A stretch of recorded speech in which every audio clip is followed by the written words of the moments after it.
Hey, salut à tous, on se retrouve aujourd'hui pour un nouvel ActuFix numéro 84.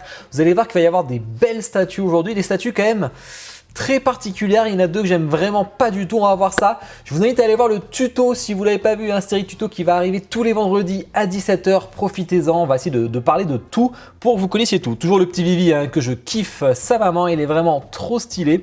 Bon. Comme d'hab, je vous mets tous les liens affilés dans la description pour les statues que je vais vous présenter aujourd'hui. Au niveau du planning, ça va être plutôt calme. On va faire un petit live mercredi pour s'ambiancer avant le showroom. Donc, je vous invite à venir sur Twitch. Et ensuite, à 17 h, le vendredi, ce sera le tuto. Et bien sûr, ce sera des lives spécial showroom. Je serai plus en mode profiter avec les potes, tout ça et tout. Donc, je vais être tranquille. Si vous voulez bien me parler, avec grand plaisir, venez. Moi, mon but, ça va être de délirer un maximum. Je ne vais pas être là pour faire trop de vidéos, tout ça et tout. Mais je vais faire quelques lives, notamment avec Pure Arts à 18 h samedi. Avec Fugu Creation dimanche pour faire gagner une statue. Et vendredi, il y aura des petits lives dans la villa, voir un peu l'ambiance, tout ça et tout. Ça peut être marrant. Bon, allez, on va y aller. On va commencer avec les précommandes de manga. Et là, on a du particulier. Je pense que pour moi, ça sera un de mes flops malheureusement parce qu'on a Gérard de Fairy Tail. Alors je sais, on dit Gélal ou je sais pas quoi là, mais je sais plus pourquoi. Moi, je crois que j'ai vu la VF et c'était Gérard, il me semble, à l'époque. Et pourtant, je regarde pas en VF, donc c'est bizarre. Ou alors, c'était la traduction qui écrivait le fansub qui devait écrire Gérard peut-être. Donc du coup, pour moi, c'est resté Gérard dans ma tête. Ce qui ne le lit pas du tout, parce que le mec, il pète la classe, il s'appelle Gérard. Ça faisait un peu bizarre. C'était assez marrant d'ailleurs. Mais du coup, voilà. Une Ikigai en 1/6. J'ai rien contre les Gérard. Mais c'est juste, ça lui va pas, quoi.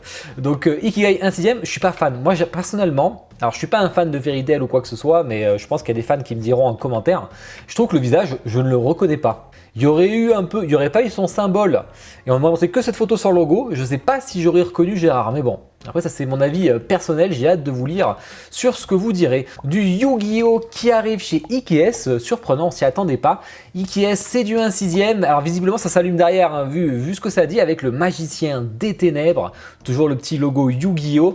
Alors je sais qu'il y en a qui aiment la dynamique, il y en a par contre qui ont du mal avec le visage. J'ai hâte de voir vos retours là-dessus, parce que le visage a l'air assez particulier. Par contre, la scène au global est plutôt sympa, surtout s'il y a des LED, ça peut être très très sympa.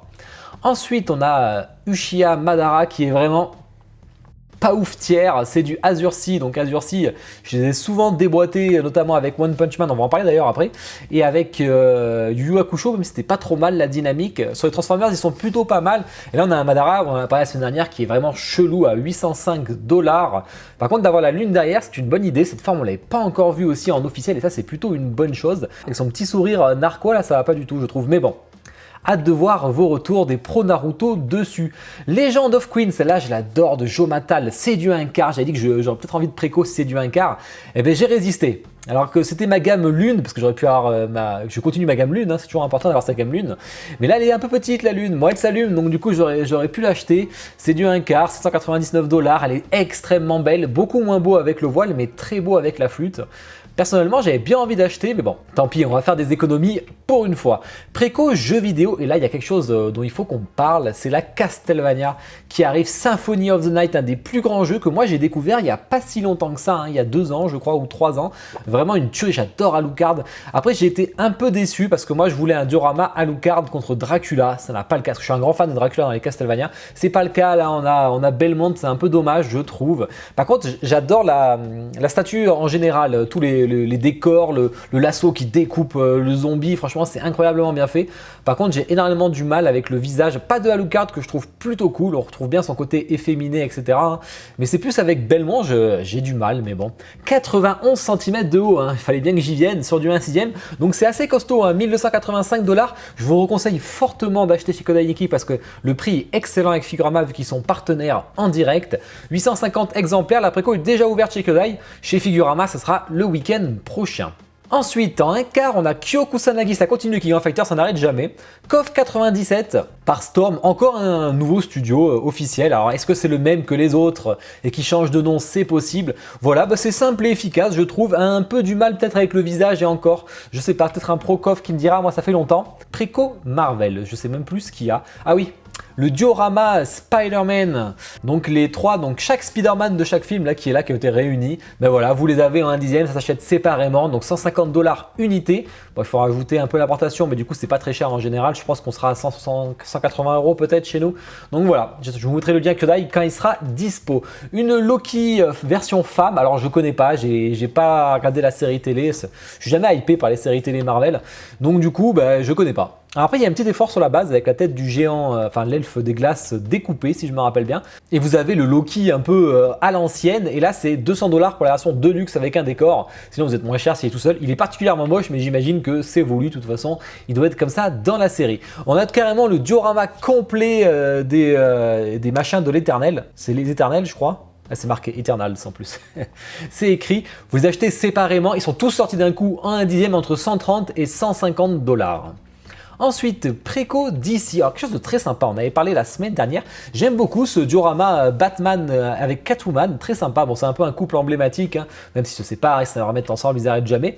On connaît pas trop l'échelle, donc j'imagine c'est un peu entre le 1,6 et le 1/4, 680 $, c'est du Sideshow, donc c'est plutôt sympa, à acheter plutôt chez nous, hein, pas chez Sideshow, ça va vous coûter une blinde, je ne le dirai jamais assez. D'ailleurs on en parlera hein, de où acheter dans le tuto numéro 2 de vendredi. Précommande film, série TV, attention, continue chez les craquages chez Prime One, je ne sais pas pourquoi, là, les prix commencent à vraiment fuser. Hein. Donc on a le Predator 2 City Hunter qui est vraiment cool, hein. C'est du 1/3, donc 105 cm. Hein. Bon, vu le bout de son arme, c'est pas trop étonnant. On a 3 versions. Alors une version qui a l'exemplaire ouvert, il n'y a que la dernière qui est à 300 exemplaires, je vous le dis, 46 kg.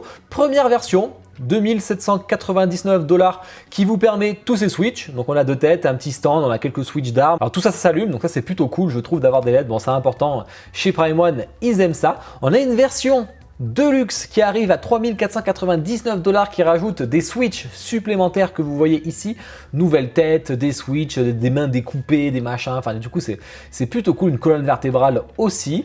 On a aussi les bonus parts qui font partie de la version Deluxe toujours. Hein, donc, bon, ils auraient pu le mettre dans la Deluxe directement. Ça reviendrait exactement au même parce que ça se trouve partout et non que sur Prime One, même malgré ce qu'ils disent d'ailleurs. Et ensuite, on a une version Ultimate, carrément tant qu'à faire à 5599 $, qui a rajouté l'importation et les frais de port. Donc chez nous, je pense qu'on va taper dans les plus de 6000 €. Donc ça fait extrêmement cher, qui vous rajoute les 5 trophées aliens en fait en plus. Est-ce que ça vaut le coup d'aller chercher ça? Je pense pas. Je pense que la première version se suffit largement à elle-même. Hein. Ensuite, Iron Studio qui continue avec des petits Raptors.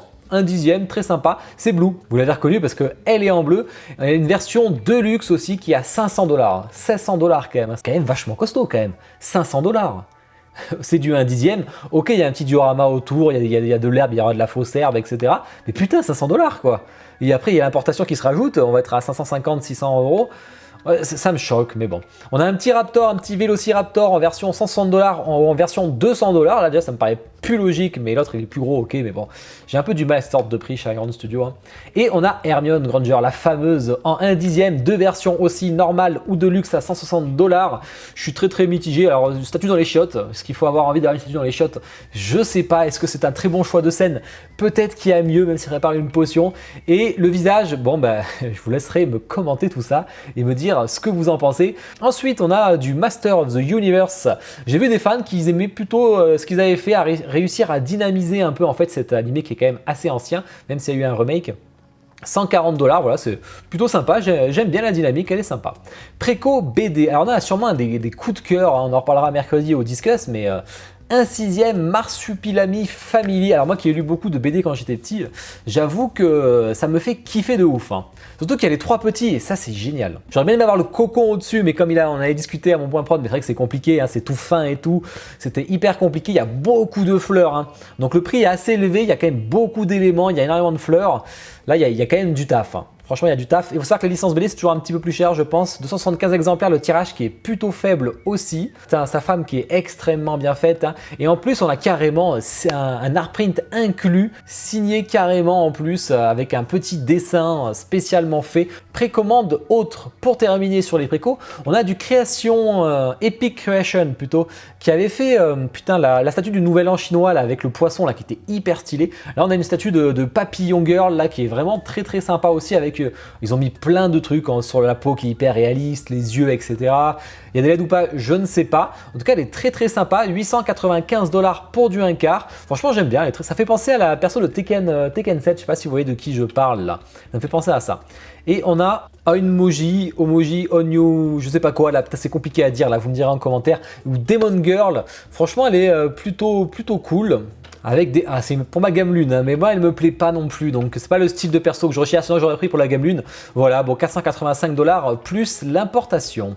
Ben voilà, j'espère que ça vous a plu. N'hésitez pas à me dire en commentaire quel est votre top, votre flop. Je m'en sers pour le Discuss Fix de demain et me dire si vous avez même préco, ce que vous en pensez, tout ça. C'est toujours bon d'avoir des retours sur ce que je vous ai présenté. On va passer au tease manga. Qu'est-ce qu'on a? On a une préco de Kitsune un peu inconnue. Moi, je suis persuadé que c'était la Yu-Gi-Oh! Ça me paraissait le plus logique. Mais ils ont un peu noyé le poisson en commentaire, donc je sais pas trop.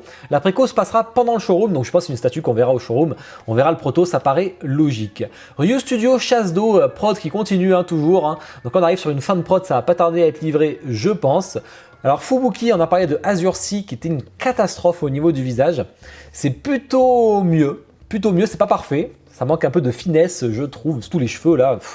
Mais bon, c'est déjà mieux quand même, la dynamique est très sympa par contre de la pose, a été vraiment cool.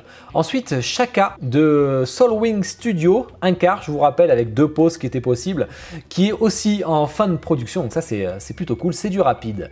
X-Pixel Studio qui continue sa gamme SD, donc après Seiya, on a Shiryu qui arrive avec son dragon tout vert, et on a du Hein Studio, cette fois-ci la Ghost Blade, alors j'en avais parlé la semaine dernière, je la remets juste parce qu'on a enfin des photos complètes, putain c'est pas trop tôt, donc vous voyez le machin quoi. Vraiment, quand je vous disais que c'était énorme et que le chip va coûter une blinde, je déconne pas, le truc est gigantesque, hein, il faut pas se voiler la face. C'est super beau par contre, le visage j'aime beaucoup moins par contre, il est vachement...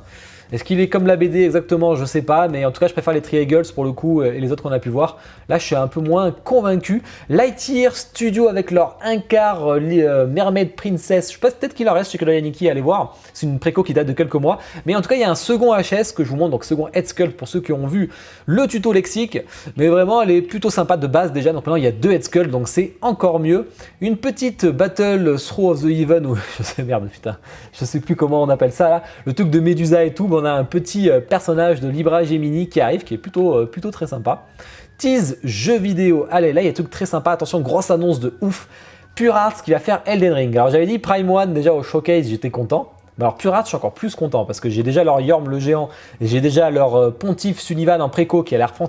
J'adore leurs concepts, ils sont vraiment dingues. Enfin, ils font vraiment des choses très osées sur Dark Souls. Donc je pense que Elden Ring va être une dinguerie. Sachant que c'est eux qui ont fait le collector de Dark Souls, enfin Dark Souls 3 aussi, mais ceux qui ont fait le collector de Elden Ring.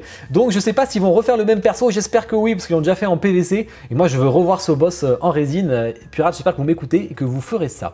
Nameless King, la préco sera 1 heure après que l'ActuFix sort aujourd'hui, donc je vous mets tous les liens demain ou après-demain sur mon Discord, etc. pour les précos. Je suis très mitigé, hein. J'avais dit que j'allais les précos, mais là je sens pas du tout la pose, hyper statique et tout. Ça va être très cher, je suis 3 cartons en plus, je suis vraiment pas convaincu. J'attends la semaine prochaine, on verra si j'ai craqué ou pas. Doom de Prime One Studio qui est en fin de prod, putain elle leur a mis du temps celle-là à arriver mais elle est superbe. Et Unique Arts avec leur diorama Chun-Li contre Claw, qui était sympa aussi mais qui était un peu cher de mémoire. Allez, on continue avec les teases d'ici, je sais même plus ce qu'on a. Ah oui, le diorama Prime One Batman contre Batman Kiri. On a des meilleures photos, surtout il est peint cette fois-ci, donc il a l'air vraiment cool, j'aime beaucoup. On a du Batman vs Joker de Silver Fox Collectibles. Il y a déjà la Harley Quinn, le Joker et le Batman en 1/8. Et cette fois-ci, vous aurez carrément un Batman contre Joker en 1/8, je rappelle. Hein, mais c'est quand même assez grand. Parce que voilà la base qui est gigantesque avec un petit Joker en prison là. Que j'aime bien, franchement. Bon, ça fait double Joker, mais bon. Tease, film, série TV pour terminer. Un buste Sideshow de The Mandalorian. Ça peut être très très cool. Ils font des très beaux bustes Sideshow la plupart du temps. Pas toujours, hein, mais là, il a l'air quand même assez beau. J'ai hâte de voir. Ça sera sûrement pas très cher ou pas. Je sais pas. Crazy Art Studio qui envoie après Fairy Tail, ils envoient Ultraman. Bon, c'est une vidéo tease, hein, donc la qualité est dégueulasse. On verra quand ça sera en préco. Mais là, au moins, ça donne une idée de ce que ça va être. Plutôt sympa, c'est assez dynamique. À voir combien ça coûte, bien entendu. Un petit Godzilla vs Kong de... Ah putain, c'est pas cool ça. Shang-Chi Wenhua. Ah bah c'est vrai que ça me rappelle mon chinois. Shang-Chi Wenhua de studio de Godzilla vs Kong. J'ai essayé, désolé. Et PCS. Visiblement, ça serait la femme dans le film de John Carter. On verra ce que ça donne. Là, on est vraiment sur du early whip. Il y a un peu le temps pour que ça sorte.